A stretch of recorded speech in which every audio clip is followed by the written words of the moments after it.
Hey everyone, so done with the users move, and now we are going to perform the same for the computer move. For that we will define a function that is like computer move, and in computer move what we are going to do here is like computer works by the instruction that we provide. So we have to provide the instruction in such a way that this will work like its own thinking. So for that, first of all, we need a list of possible moves that the computer can have so that it will take a move from that. So that list will be something a little typical, that is x for x and y comma letter in enumerate. That is a function that provides all the values available. That is like in our figure we have 9 inputs, then it will provide all the 9 inputs in that particular variable, like we have here board, and then this enumerate, this is a e here, enumerate, and this is a e. So here this has a color of this light green in this one, that's why I spotted that something is wrong in that. After that, if letter equal to an empty string, like there is a position there, and this will not equal to 0. So here we have not equal to 0. Then we will define a move for computer, and initial value will be 0 because it's just a position, so an integer value, not a empty string. After that, here there is a complex loop. I hope you understand. Here I have a for loop in which I take a variable let. For let in all the possible values that are o and x, that's the only values we have. So for these values, and then again I'll loop for L in possible moves, because we also need to work in possible moves. And this one, oh, I have not added the values here. So for these, like first only in this list, and then the possible moves available, like is there any empty space at that point or not, like that one. Then we have a variable that is board copy. It will equal to board and the list there.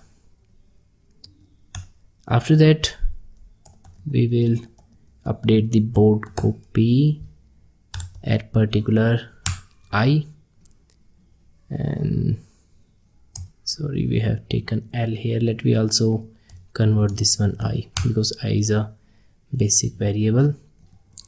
So this one I, and update this one with the let, that is either this one or this one. And then if is winner, we will check the winner for that one, board copy, and then let. Move will become I and return move.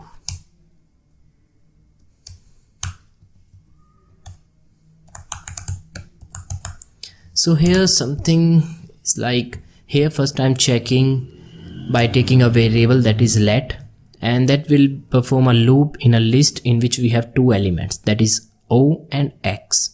And then same thing for the I in possible moves, either that one is possible in the moves or not. And the possible moves, you know that these possible moves are just the numerical values. And I will have then a temporary variable that is a board copy, contains the list, and then I will update that board copy element at that particular location, that is in the possible moves, equal to let. The thing here happening is the temporary variable that I have taken, whose value is the empty value, or you can say that the available value at the board, And this is generally like I have given this board value to this board copy element, that is just temporary element, and that value that is empty there, at that particular value I, which is selected from these, I have given that value the O or the X, and in the case of computer it may always be O. And then I have checked for winner, if that let, the particular value that is selected there, is that a winner or not at that particular situation. Then if that is a winner, then the move become I, and we have returned the move. This is something happening in this function, and I hope you understand this one. Now there are steps that the computer is going to perform by which he wins every time, and that's something like I go like corner first, then mid value, not mud, it's mid, and then the edges. So I will first check all the corner values, and if they are available then I will go for them. Then I will check for this middle values and then the edge values. So for the corner values I will take a list here, that is an empty list in the beginning. And what will I do? I will check for all the I values in possible values, that are they corner values, and this is something like for I in possible values, or we can say that possible moves there. If I in 1, all the corners are like, if I have the tic tac here, you know that corners are on 1, 3, then we have the 7, and then we have 9. These are the 4 corners of that particular. And what's happening here is first I is checking in the all the possible moves, that which of the possible moves are equal to these. Like if in possible move we have 1, 3, then the output of this will be 1 and 3, this list.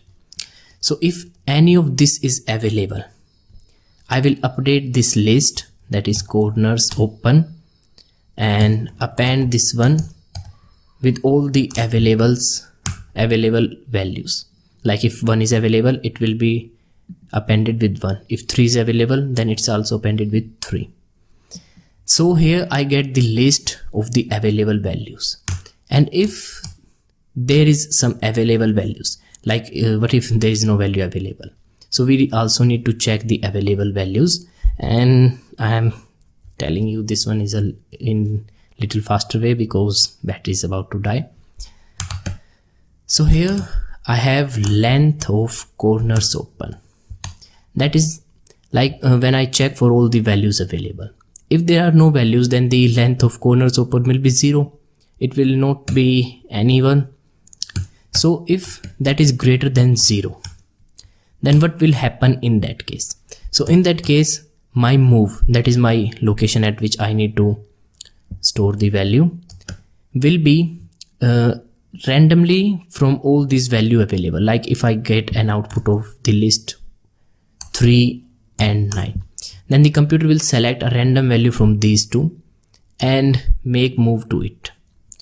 So I will select random value, and instead of writing the random code here, I will just write a random function that we define in the next video, the corners open, that select a value from this list randomly. After that, return that value as a move. So that's what you need to do for the corner moves. Now second thing is when the center value, that is the 5, is available, that is in possible moves. In that case, this is the second thing the computer do by itself. First it will check for the corner values, then it will check for the mid value. Then in that case, the move will become 5 and just return move. not that, here it is. After that we are also done with the moves.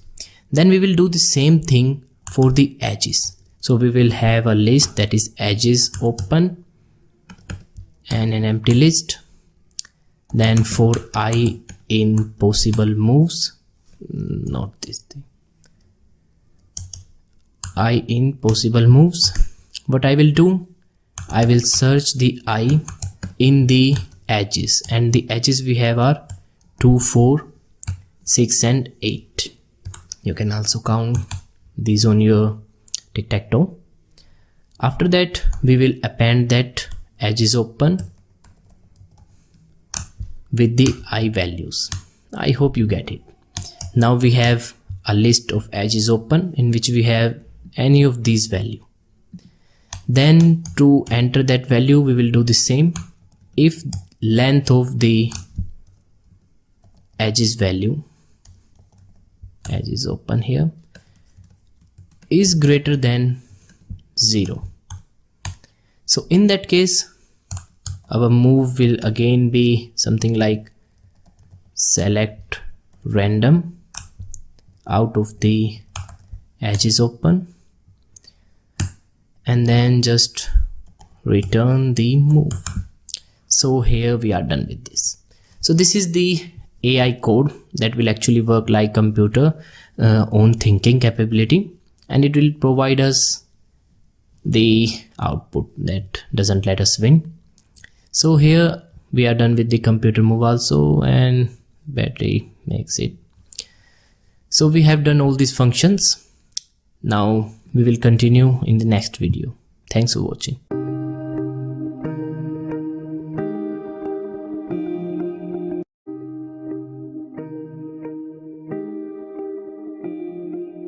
Hey everyone, so we are also done with the computer moves. Now a little function that is left in the computer moves, and we have not mentioned that one before because we did not have any idea that we require random function or not.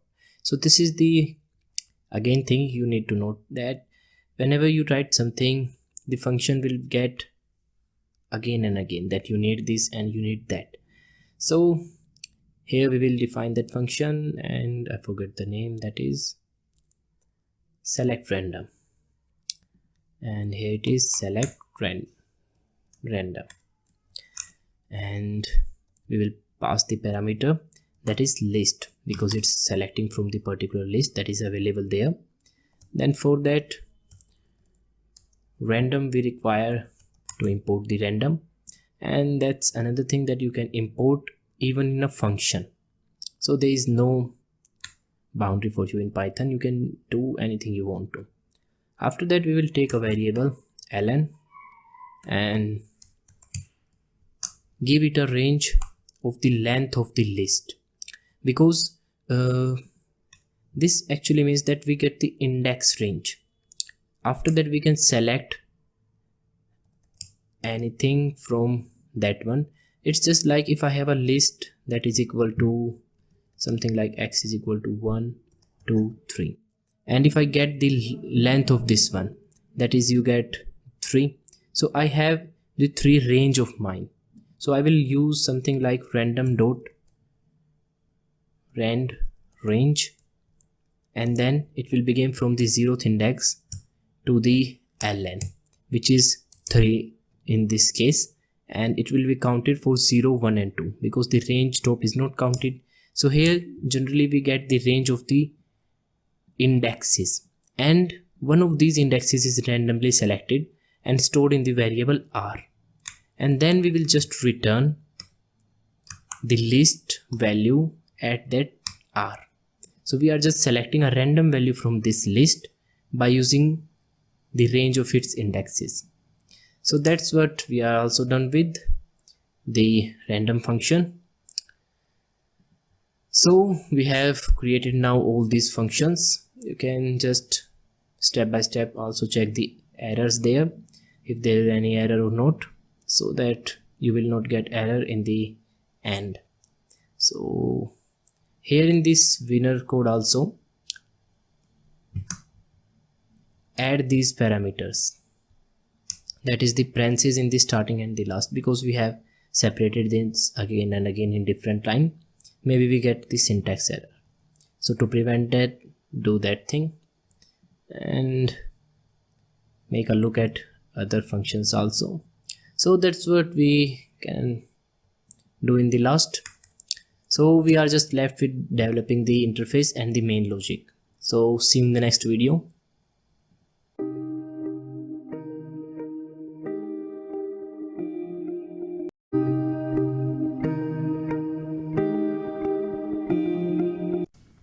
Hey everyone, so now we are also done with the random function. Now we will define the main logic, and that's what we are also going to do in a function, and we will call it in the interface. So in main, while defining the main logic of this program, so what actually is the main logic of this program? It's something like when you normally play with other person. The thing is, first thing, when you enter any character, if you did not win, then the other person will get a chance. Otherwise, if you win, then you win, there is no other option there. And if the other person win, then you will not get any chance. And in case when none of you win and the board is full, then the game tie. So generally the thing here is, we first check whether is there anyone who already win or not in case of this program. If there is no one who win, then we will continue our game. Otherwise, we will show who's the winner. Or when the board is full, we will show that it's a tie game. So that's what something like, first we need a print like welcome to the game. That's it. And after that, we will print the board. That is just print board function, and the parameter will be board.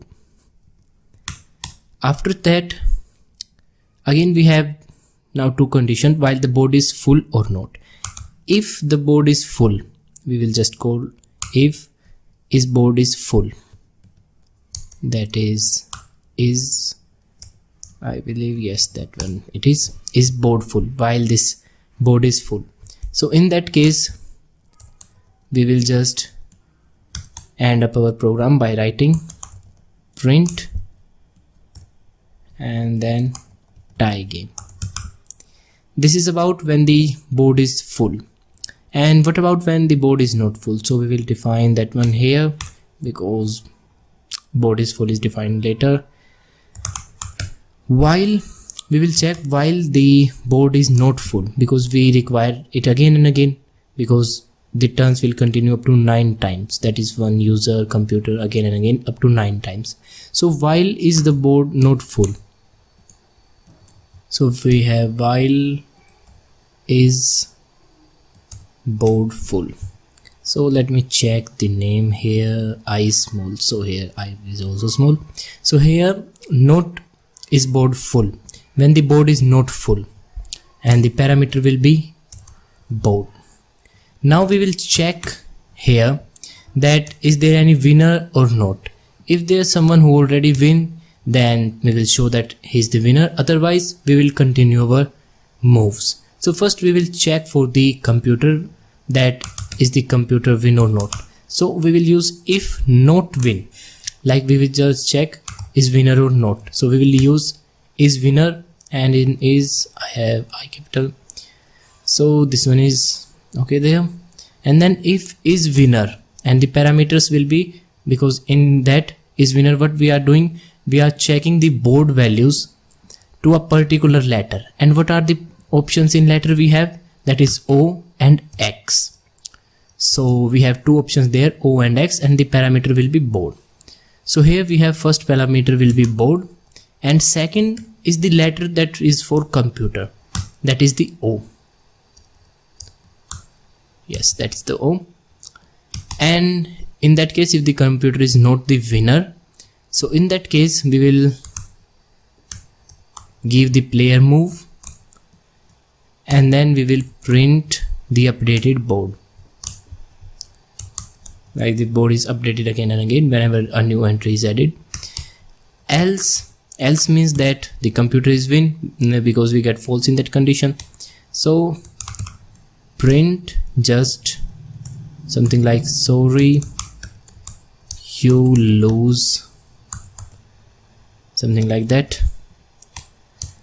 This is about when the computer is not a winner and player have his own move. Now one thing here, some people are thinking why I have not written computer move here, because when the computer will not move on his move, then the next move will be of player, not of computer. So just focus on that one. One more thing, we also need a break here, otherwise this will continue to work. So here we are done with this one. That what will happen in that case. Now we will check about the players winning. So this one is something like is winner with a note, and then we have parameter board and the value x, because the x is for user. So in that case, now we cannot just directly write here like computer move and then print board. Here in this condition we have two conditions. First is like the one when computer doesn't left with any moves. That one is also full in this one, that when the board is full. But we also add another condition here, sorry, another syntax here, that is for when the computer doesn't left with any moves. You can just work without that statement, but that one is something more efficient. So we will define a move that will be computer move, a variable that consists the output of computer move. Then if move, if this one will be equal to 0, like computer have no move left, then we will just print something like tie game.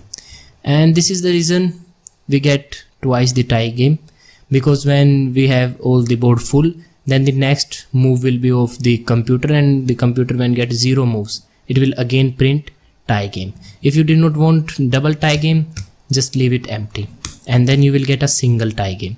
If you notice there, we have twice the tie game.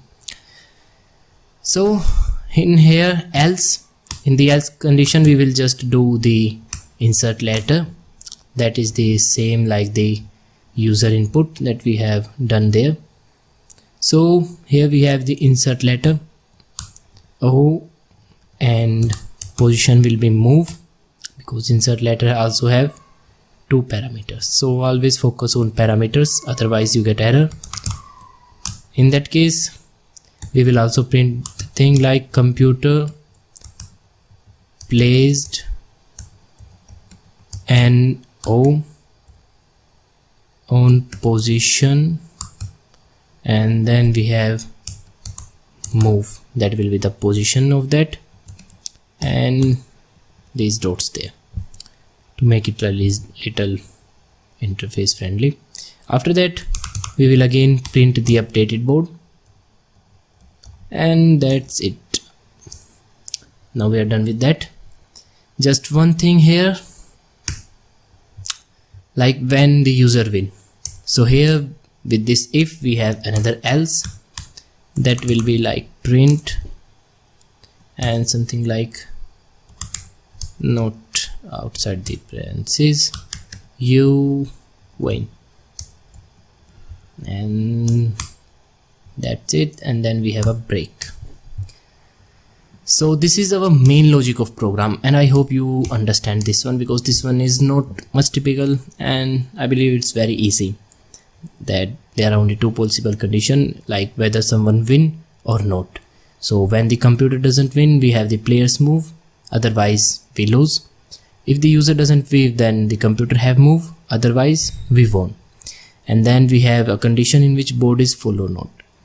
So here we are done with this one also, and now just the interface is left that we will end in the next video. So thanks for watching. I will see you in the next video.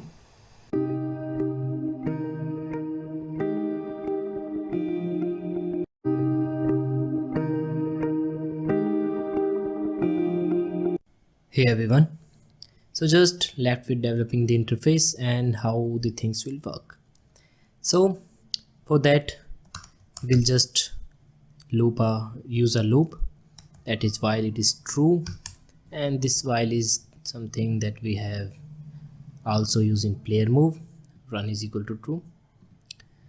And now in this while loop, what we will take an input from the user, and that will be let x is equal to input, and add something like do you want to play again, for the like when player want to play again.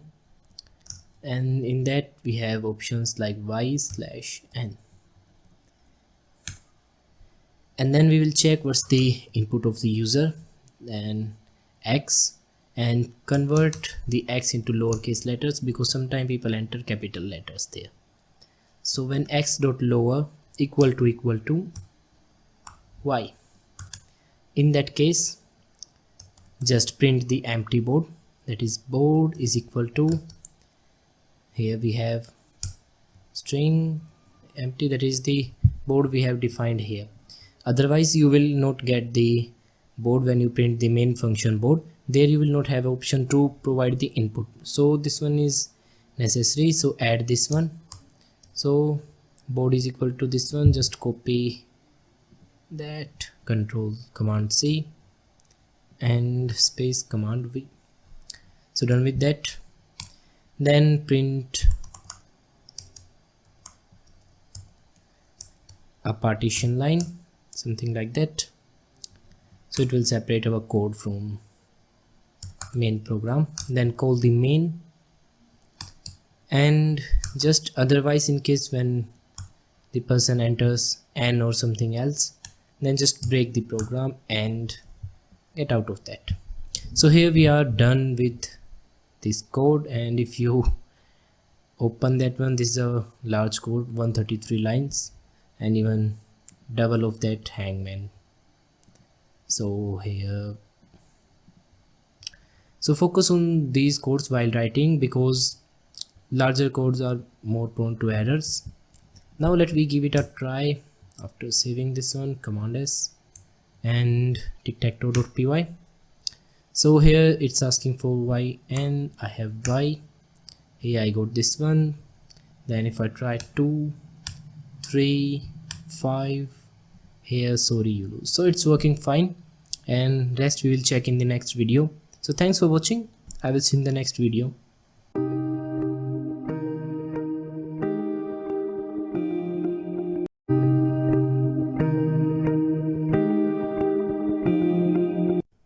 Hey everyone, so congratulations for building such a large project. This one is a great achievement for you, and I hope you all got the things that are teach in this module. And now I believe you are feeling comfortable and confident with Python, and with more sections completing you will feel more confident. So now let me check the working of this one once for all the possible cases. So here we have the Python 3 tic-tac-toe.py. Yes, and first let me try this strategy with which I've won once. So here I have this 7. Now I will go for like this one here, that is 1.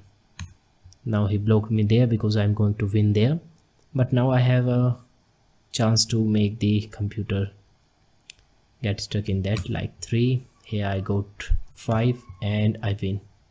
So that's how winning is working fine. Now let me check whether the computer winning is working or not. Like here I have 1, then I will add 2, then I will add 4, and here you lose.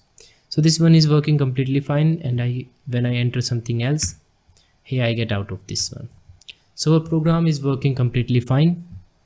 Also you can do some modifications, like in the beginning he will not ask for play again because we are not playing again, that's our first time. He will ask us play again after the first time. That is, you can print that input in the after that main logic, like here put this one after this if. So that's what we are done with the biggest application till now, and the section about the basics of Python is over. Now we are moving to another section, that is the data science, and You are going to learn very interesting things there, like plotting 3D graphs and colorful graphs. And I hope you keep enjoying the course. And one more thing, that please provide your reviews about the course, that how the course for you, so that other peoples can read that review and make decisions about enrolling the course. So it will be helpful for them also. And thanks for watching. I will see you in the next video.